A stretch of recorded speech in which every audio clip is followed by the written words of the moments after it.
Gotta walk rocking a little bit.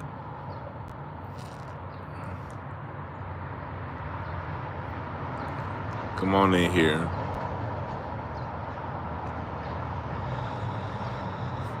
There's a lot going on right now here in LA, boy. Yeesh. That Big U situation is a lot of fallout around Big U. A lot of fallout. I'm glad I ain't involved. I am just glad I am not involved. What's up, everybody? What's up, Oxtail, Cook, Blue Oak, Brand? Appreciate y'all. And usually my Q&A's at like late at night. No, I haven't even started on my lowrider documentary. Right now, I just finished filming my my next installment, which is gonna be on the gospel roots of all pop music. This next one, y'all gonna really love this next installment, bruh, because it's about gospel music and it's not about gospel music. It is about gospel music, but it's not about gospel music. It's really about how we got to gospel and how we got to the blues, and how that DNA is what you hear in rhythm and blues, jazz, pop, hip hop, rock, whatever it is that we record. It's all rooted in the church. So Robert Brown, salute to the Bronx. You know, because like, I'm tired of all of this, you know, where did this genre come from or that genre come from, and even though there are definitely different cities that sparked each different genre and regions that sparked them, it's really the consistent flame of Black America that kept it afloat and kept it going. And after we keep it going, aspects of our music get picked up by other people, and that's when it goes pop. Like, they picked up disco, so disco went in pop. They didn't pick up funk. That's why funk was never pop.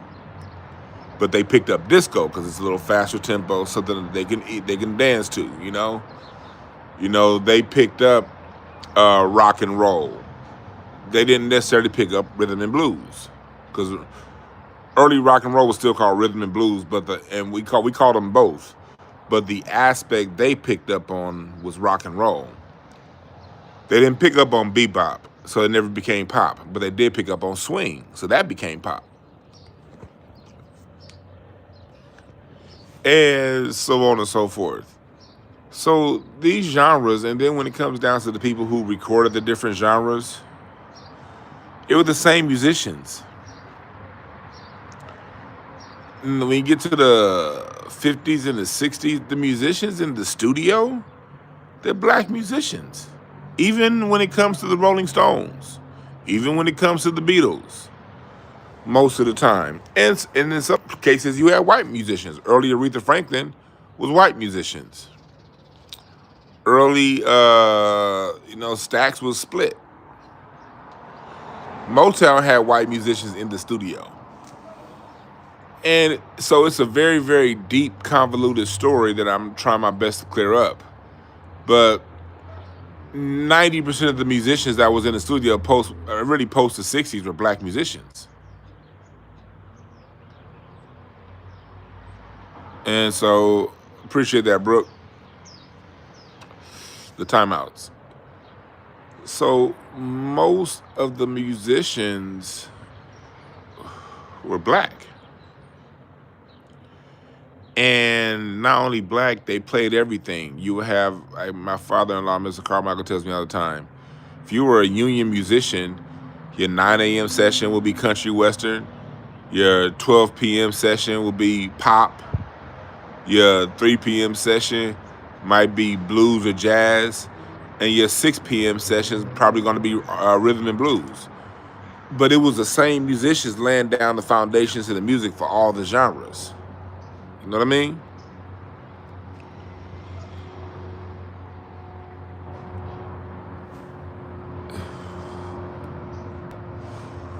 So the consistent through line, when you boil things down to the most common denominator, When you boil things down to the through line, is those musicians 90% of the time grew up playing music in church.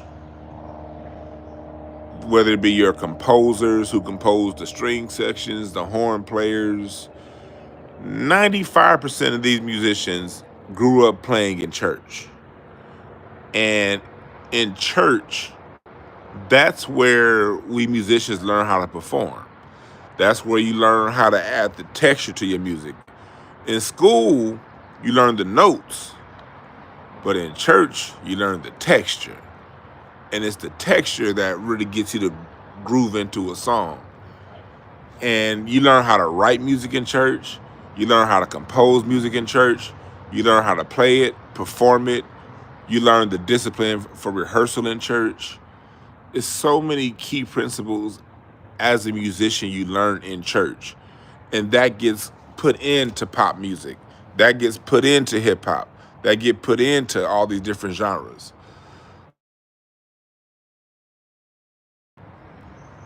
The consistent line is church. That's the consistent thing. And if you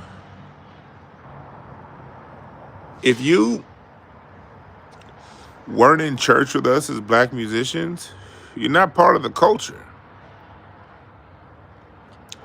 And that shouldn't be taken as disrespect, because you got everyone out there has their own culture. And you never in a million years would allow black Americans into your culture or any other people. So it shouldn't be offensive when I say that. A major part of black culture is developed and created in the black church. Most of us, like me, don't go to church anymore. If you see me in the church, it's either for a wedding, a funeral, or something like that. Or maybe one of my old school church musician friends that I'm still cool with. Every now and again, they may be getting an award or something at a Sunday service. They want me to come watch them receive some award from their church. I'm still close with most of my church musicians I play with. We still talk, Some of them still play in church, a lot don't. But outside of that, this music culture, even down to the dance, James Brown always said that those James Brown moves you see was him imitating the preacher. And if you went to one of those holiness churches, I didn't go to a holiness church. Well, I went to a holiness church when I was real young, before I turned like 5. So I have scant memories. But I would go visit holiness churches. Person number one, if you've ever been in a holiness church, that dancing, we had to do, it was a church over here. I couldn't have been older than 5 or 6 years old. It was a church called First Church of God over here on Crenshaw 83rd. It was called First Church of God. You're from LA, in Inglewood, First Church of God. The pastor's name was Pastor Reed. And as a kid, I used to like going to go see Pastor Reed because, one, I just always had this addiction, this attraction to the drums. I hated church, but my mom was going to make me go anyway. So the thing that made me be cool with going to church is I knew every Sunday I'll be able to see a drummer on stage. These are my earliest memories. It was just the first time I saw someone playing the drum set, my heart skipped a beat. And I just had this infatuation. I would sit in church, and while the preacher's preaching, I just stared at the drum set the whole time. Like, man, I want to play one of those. But my dad was too cheap to buy me one, My dad, that's too much goddamn money. My dad later on got me one when I got much older, my teens. But anyway, I digress. When I saw Pastor Reed, I used to like seeing this nigga because he used to do the Cabbage Patch when he preached. He'd be like, and God said, come to the Lord. Then he would skip down on one leg and shimmy across and spin and hit the ground and bounce back up like Michael Jackson. Yeah, that shit was amazing.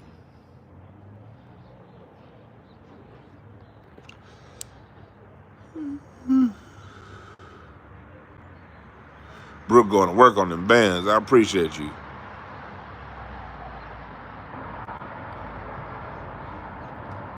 See, this is black culture. But they've tricked you guys, not everybody in the chat room, but in general, they've tricked Americans in general that black culture is ratchet behavior. Ratchet behavior was never accepted, like, by our elders. It's gotten, for the last 30 years, it's been so normalized since Lil' Kim and since gangster rap on the male side and Lil' Kim, Foxy Brown on the women's side. Gangster rap is when ratchet male behavior started to be acceptable. Because I don't care what you say, gangsters, being the gangsters, that's ratchet. You don't get no more ratchet than being a male thug. Like, you want to rob somebody instead of going out and getting it on your own? That's some ratchet, weak ass shit. You don't want it, instead of you learning the skill set. And that's why I don't have much respect for, like, a lot of this big you dudes going to jail and all this stuff, because I know people who film, and if you was going to film in that neighborhood, them niggas was going to steal your equipment, and either you had to check in and pay, or they was going to steal your equipment and make you pay for that to film in the neighborhood. That's how they treated us, you know? So I don't feel nothing for this nigga, you know? He even bragged about it one time on Instagram. But I know people that actually affected, you know? There was a World Star Hip Hop video that Whack 100 put up. I think he put it up today. I actually know people that affected. He wasn't lying.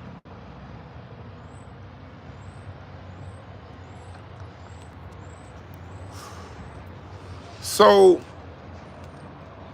it was that male ratchetness that got stamped through hip hop, through gangster rap.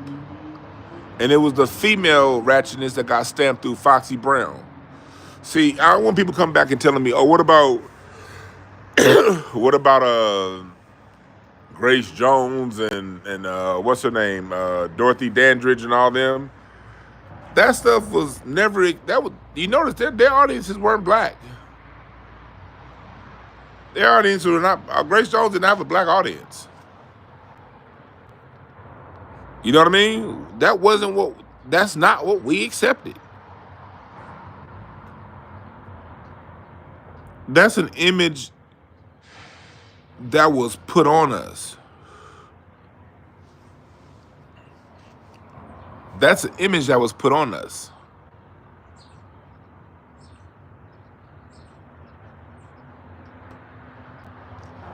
And for 30 years, that's been the prevailing image of us, to where now you got people who are 30 years old, 35 years old, growing up. Those were really the only images they saw of black men and women, was us being ratchet. Our male ratchetness got worse when it became money ain't a thing. See, gangster rap was just the start of it. After gangster rap became the whole money ain't a thing era. Let's not invest in our community, but let's buy bottles. Let's not grow and use our money to invest in ourselves and to invest in our homes and to do the things that James Brown was talking about. No, let's blow the money on hoes and clothes. I got bigger rims than you, so I'm a better man than you. That's ratchet. Socially engineered bullshit, right, David Wilson? So I say, that's how you write that. You're 100% right. The bling bling era, right? When that era came in, you got it from the East with Jay-Z and Puffy, and then you got it from the South with Cash Money, bling bling. And this is at a time we owned the hood. We had a lot of houses up that was up for sale in the hood. And the hood was cheap in 2000. Think about that. 98, 97, the hood was still cheap. In some cities, you can still buy a house in the hood for $20,000, you know? In cities like LA, during that time, you could buy a house in the hood for $130,000. You know, it still wasn't under $100,000 in LA once you got into the 90s. But still, I think about, man, if the houses were 140,000, I'd have like 4 houses. But instead, like I got my apartments and everything, but like the house situation in LA, I had a house in 2006. I sold that motherfucker. It was a bad business deal, but that's a whole nother story. But that house actually burned down in them fires a couple months ago. That I had.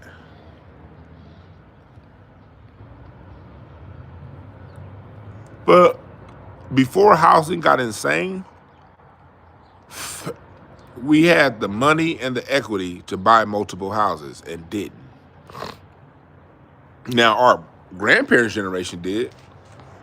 I remember like Mr. Fred down the street, he owned like 4 or 5 houses on the block. My grandfather owned the whole street corner, The generation, like our grandparents' generation, they bought a lot of shit. And you look at this music, but just look at the music when we owned the hood.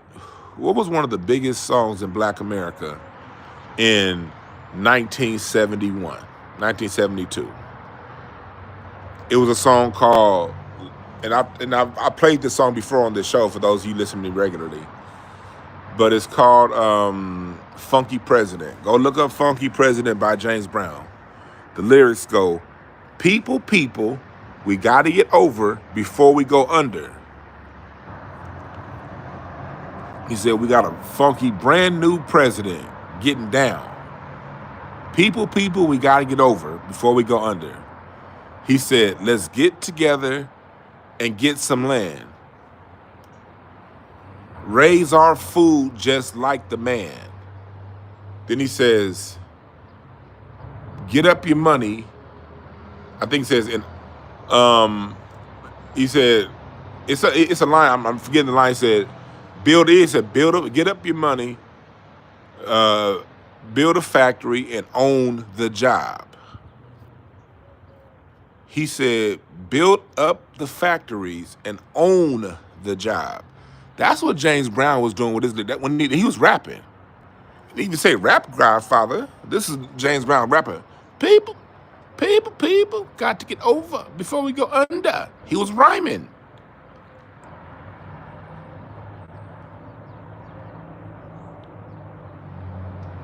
Yeah, Funky President is one of those generational songs, yeah. That's the music that was playing through our systems when we owned the hood. We lost the hood when bling bling, money ain't a thing. I got more money than you. I got more hoes than you. I got better clothes than you. My rims are bigger than yours. Ass rap came.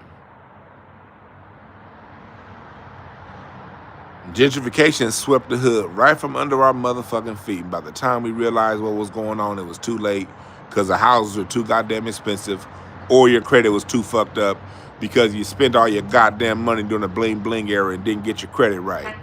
Or your credit got fucked up post bling bling era because that next check didn't come that you thought it would. Or you thought you better refinance that home one more time to get some more equity out to get your shit right and you didn't, so you lost the home. And so when the housing market crashed again and houses got somewhat affordable, 2011, 12, you didn't have the credit to get one. That's all born on the Hoes and Coles flash era of hip hop and rhythm and black music. That's why when y'all be coming around me like why, who the fuck, like, when people be coming around me talking about like, well, Jay-Z's a billionaire. Yeah, and that's the reason why you don't own the hood anymore. He got paid $1 billion to juke you out your shit the same way he did the people over at the Barclays Center in Brooklyn. Yeah, that's why he has a lot of money. That's why he has so much influence. He jukes you niggas. Me. No, I didn't really listen like that, but I'm still part of us. I still can't separate myself from us.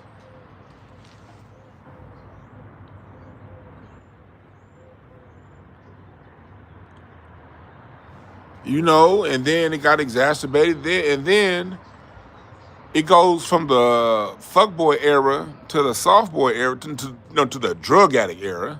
Lil Wayne. Yeah, yeah,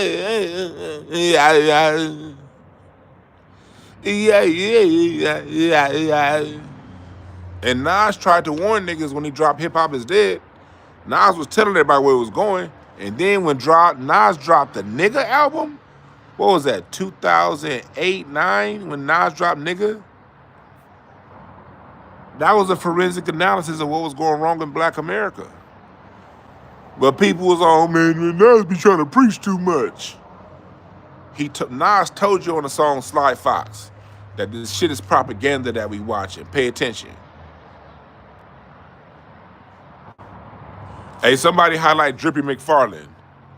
This dickhead came in late. He said, ain't nothing the West Coast fault. I started with the West Coast, you dickhead. Rewind.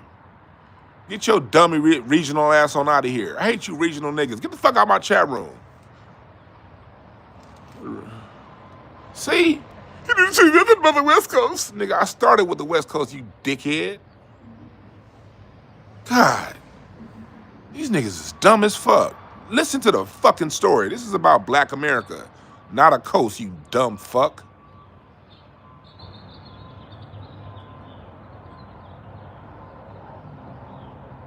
Yeah, no remedial Johnny come lately. We trying to have a conversation about Black America, and here you coming in. Well, what about the West Coast? Nigga, what about your mama? Her pussy smelled like a trash can with salmon in that motherfucker for 3 days. I put some salmon bones in a trash can for 3 days. That's your mama's pussy. All right, back to what we talking about. So let's get back on subject. This is about Black America. This is about Black America and where we went wrong. It's all about going back and seeing where we went wrong so we can correct it. And I can speak proficiently on this because this all happened during my time. This is all my high school, college years. So for you niggas in your 30s, y'all really need to listen because y'all wasn't born yet, or y'all weren't around yet. Y'all were born, but nigga, if you're in your 20s, you really need to listen. I'm speaking about the era of my high school and college years and post-college years, my clubbing years. All this shit happened in that time. And coincidentally at that same time, I was teaching myself how to play the drums. I started teaching myself in 1995. I started teaching myself how to play the drums. And so that's when I got into Earth, Wind & Fire, Parliament, Funkadelic. Even though my dad would listen to it, I didn't really listen to that old shit. That was my dad's music. I listened to everything current. But when I started playing the drums, that's what got me into 70s music. So when we dealing with the 90s and the 2000s, I got a foot in both doors. I'm listening to my current music that's out. I can't afford not to. I cannot not. All my friends listening to it. I'm in the club every night. And then on the other end, when I'm in the car by myself, I'm listening to Parliament. I'm listening to Confunction. I'm listening to Smokey Robinson, James Brown. That's what I'm listening to in the car by myself. When I'm with my friends and out, I'm listening to the music of the day. So that's the perspective that I speak from. And also being a trained musician. Salute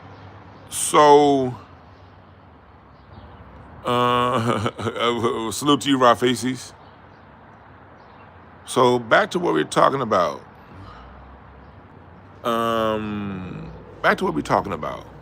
So during this time, you know, again, it starts off with the gangster music. Then it goes to the fuckboy Flash and Cash era. And then it goes to the drug addict music. Eminem is a major part of that. We all got to give Eminem. It's Eminem before Lil Wayne. Eminem, if you ask what was Eminem's input to hip hop, it was drugs. Like not, because if you go back, Snoop, the West Coast was popularized smoking weed. But if you listen to NWA's music, Ice Cube, they were clowning the crackhead. The crackhead was a punchline. Like, nigga, don't be no fucking crackhead. Nigga, who? What? You clowning bass heads. Eminem brought in the acceptance of them pills, you know, and then Lil Wayne took the drugs further. But it really started with Eminem, the drugs, the hardcore drugs. And making that cool. Eminem, then into Lil Wayne, making hardcore drugs cool. So that's what happened. Then, so after we got off the drug, not off the drug, we got off the thing. So, because not like any era killed off the previous. They built up on it. It started with the gangster, then it went to the fly guy, but the fly guy was still a little bit gangster. Jay-Z, Puffy, you know what I mean? The fly guy was still a little bit gangster. Now you go into the drug addict, Lil Wayne. Lil Wayne's a drug addict, but he's still gangster, claiming blood. Remember that? So the gangster element stayed. It never got filtered out of hip-hop. That's why I look at them New York niggas crazy when they criticize the West Coast. But I'm like, well, you niggas had a whole bunch of dope MCs that could have filtered the gangster part out. Why didn't you do it? The same way the gangster got filtered in, it could have gotten filtered out. Nas tried to. But y'all, you know, y'all said Jay-Z. Jay-Z talked about selling drugs, and so the gangster part could have gotten filtered out, but it didn't. The gangster part stayed. And then you get to just the Drake era, the 2012 on, and that's the soft boy, the dude that'd rather be around his homeboys than with his woman, you know. That's the emo. I'm just gonna complain about everything. That's the Drake / LeBron era. Drake got on top the same year LeBron won his first championship. That's no coincidence. When Lil Wayne, when Drake replaced Lil Wayne at the top, that was, and remember Lil Wayne was Kobe guy. But when Drake got on top, around the same time LeBron got on top. And here comes the soft boys. I'm gonna team with my friends. I'm not gonna compete. I want people to feel for me and love me. Hey, look at me, look what I did. Oh, look at me, oh, I'm so great. And we've been stuck in this soft boy, fuck boy. But then when you get around 2016, the soft boy, fuck boy wanna be gangster too, with Drake.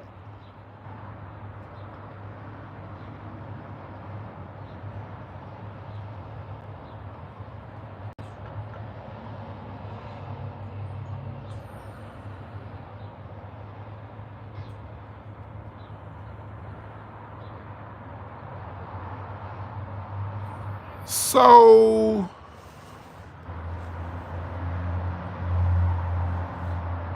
when it comes down to it, if you think about it, the only thing that got filtered, you know what got filtered out of hip hop? Because what gangster rap did, gangster rap made dance rap look corny. Remember that? Gangster rap in the 90s filtered out dance rap. Because even the first NWA album, Straight Outta Compton, had a techno song called Something to Dance To. Go back and look up that song. Easy, come on, give us something to dance to. In the 80s, you still had dance rap, Kid and Play. But when 90s gangster rap came, that filtered out dance rap. They made dance rap, they were clowning MC Hammer. They made Kid and Play look corny. Tupac and all them. They made dance rap look corny, and they filtered dance rap out after 96. And you listen, I remember my whole club era, I'm 43, we didn't dance. Now there was some songs that would, like, Soulja Boy tried to bring it back, you know. There was some dance songs like Soulja Boy. You had No, to get low is watching the women shake their booty, and you just sit back on the wall to that. When Get Low come on, you just gonna stand on the wall. That's what we did. You had some songs that had the Dougie, yeah, and so you had a song here and there.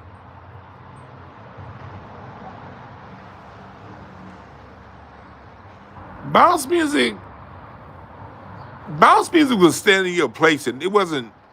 I don't put that in a category. Even though you were dancing with bounce music, I'm talking about. Remember back in the '80s, them niggas had workouts. Like the people that was like my uncle's generation, my generation didn't do that. Them niggas was dancing. I mean, moving their feet, moving every part of their goddamn body back in the '80s and the early '90s. The Running Man. I'm talking about dancing. I'm talking about dancing. This is how we do it as rhythm and blues. It's not hip hop.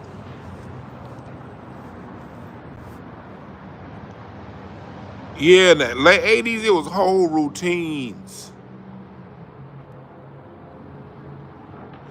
Hyphy, yeah, but hyphy was just. I remember being in the Bay when that shit dropped with E40. Dong dong. I remember that was mostly niggas swinging their dreadlocks. Still not really dancing with a chick.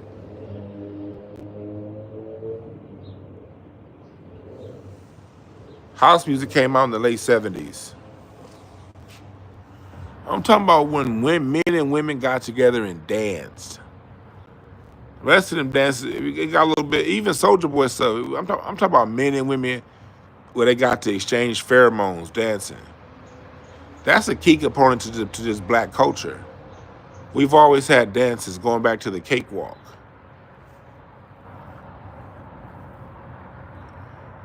You know, we always really danced with each other up until the mid '90s.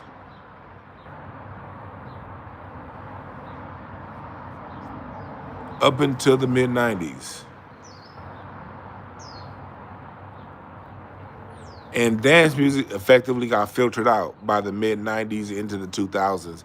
By the 2000s, see, remember 2000s is when you get the club banger. That started in 2000s, the club bangers. But remember, club bangers would only get played two places: in the club and if you had a sound system in your car. Wasn't nobody, if you didn't have a sound system, you weren't listening to club bangers. If you were just sitting at home listening to music, you weren't listening. Club bangers weren't good songs. They just sounded real good through them subwoofers. But we were just basically wasn't really dancing like that. We wasn't really dancing like that.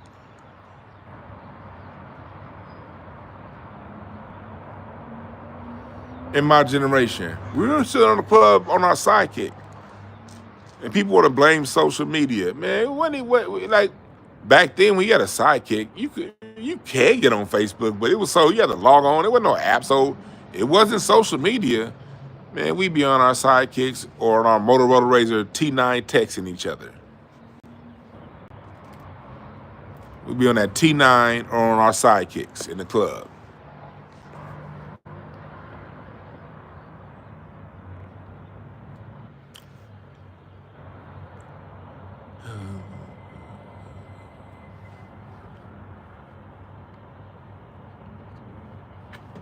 That's what we was doing. There were no slow jams by the time we got to the club.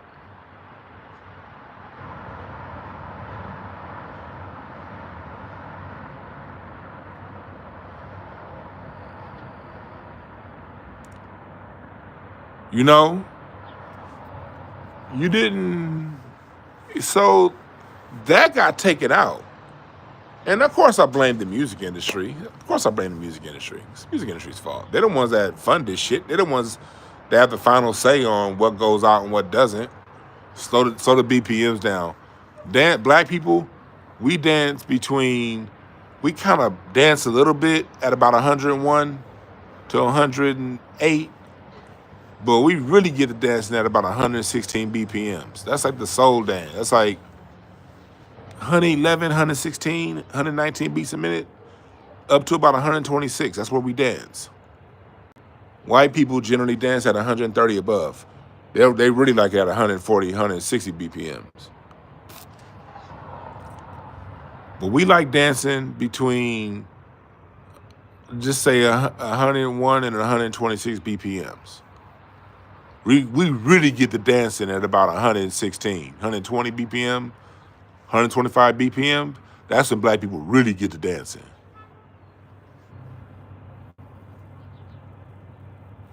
So they purposely, the club, if you look at the club bangers, a lot of your club bangers,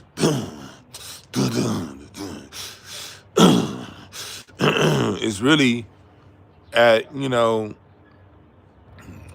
89, 91 beats a minute. Sometimes they'll take that shit up to 170 beats a minute and cut it at halftime. That's what gets you doing this, because it can be at 170, or it could be, it could be at 180 beats a minute, or it could be at 90. They really play that 2 and the 4 is really at, and that's how they get them 30-second notes in. Put it at 175 BPM halftime. It's formulas to all this shit.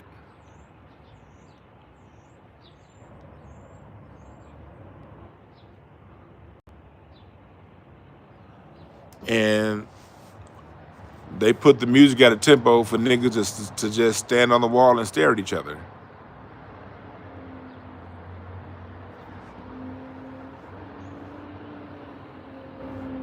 Hey, ban that motherfucker right there saying that gay shit. We ain't with that in the chat.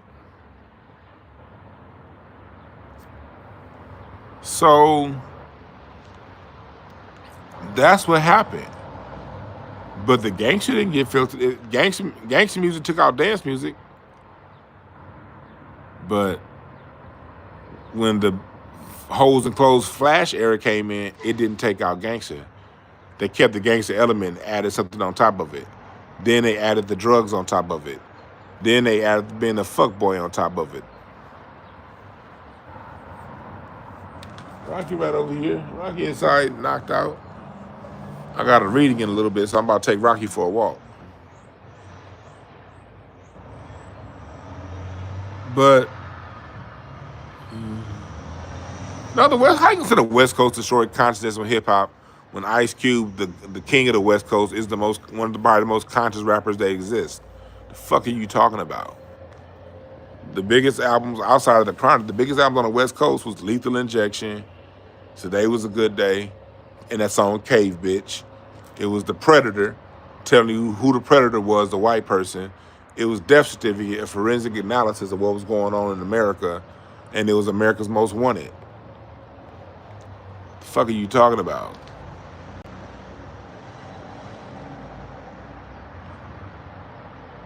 Hell, the West Coast still got consciousness in Kendrick Lamar. We had consciousness in motherfucking Nipsey. What the fuck are you talking about? Even Too Short was very conscious. He was half and half. They didn't start cutting the consciousness in Too Short's music until when? Till he went to Atlanta. That's when Cocktails dropped. That was Atlanta Too Short. But that was the industry. Too Short talked about that, how they wouldn't let him put his conscious raps on the albums as you get into the late 90s. Cube, Too Short had The Ghetto. Too Short had Short and Funky. Too Short had It's Your Life.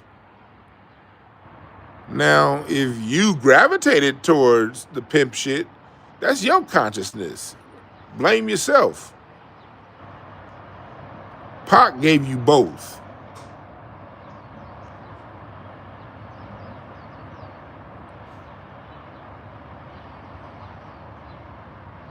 So that's the last thing I want to hear, nigga.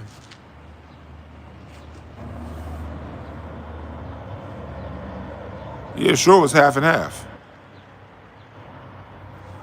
Straight up down the middle.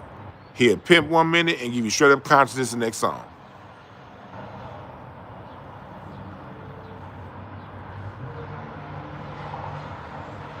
Yeah, the West gave you MC Hammer. He straight up dance music. What the fuck are you talking about? And the West is still conscious today, 2025. Where are the conscious rappers, younger generation, not Nas, because he's been around for 30-something years, more than 30 years now. Not Nas. Where are the New York or the East Coast the New York rappers dropping conscious music now? Somebody came out this century. Somebody that started music post 2000. We'll give you 25 years. Give me the New Yorker that came out since the start of the century, that's putting out conscious music now. So don't come with none of that bullshit. Yeah, the West gave us Razzcast, straight up consciousness.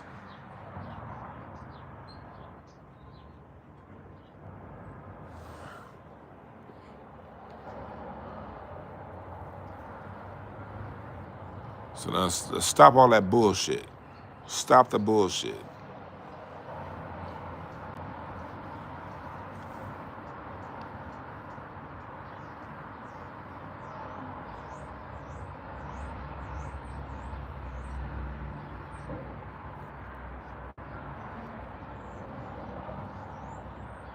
You see the behinds we have fake conscious like Talib. Oh shit. That nigga fucking weird.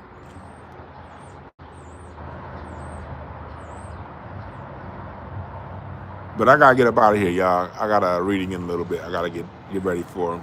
Gotta take Rocky to go take a shit before this reading. So, but I'll be back with y'all later on today. I'll be back on later on. I just want to check in with y'all real quick because I have a little bit of free time. I'm out.